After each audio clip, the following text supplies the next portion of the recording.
Well, there's some pushback today as the Trump administration launches a criminal investigation into Federal Reserve Chair Jerome Powell. Our political reporter Josh Haskell joining us now with reaction and what it means for you. Josh. Well, Mark and Colleen, the Federal Reserve is meant to be independent, not political. And former Fed and Treasury officials released a statement saying that the probe has no place in the U.S., whose greatest strength is the rule of law.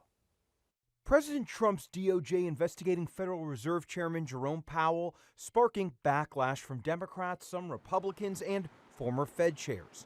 Republican Senator Lisa Murkowski agreeing with Republican Senator Tom Tillis to block any Federal Reserve nominees until this is resolved. He has pushed back on the Fed at every opportunity, trying to seize control of the Fed.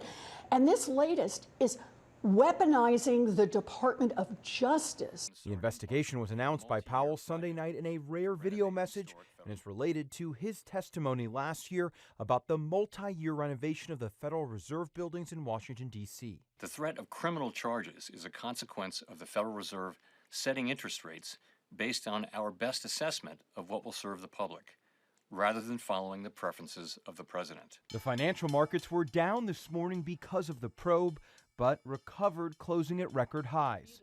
The White House on Monday defending the merits of a probe. Jerome Powell is bad at his job. As for whether or not Jerome Powell is a criminal, that's an answer the Department of Justice is going to have to find out, and it looks like they intend to find that out. I think that it's really important to understand where the taxpayer money goes and to understand why it goes this way or that. But President Trump denying having anything to do with the investigation, saying, quote, "I don't know anything about it, but he's certainly not very good at the Fed." Powell has served at the Federal Reserve under 4 administrations and was tapped to lead the central bank in 2017 by President Trump. His term ends in May. Trump has repeatedly threatened to end it even sooner. I'd love to fire his.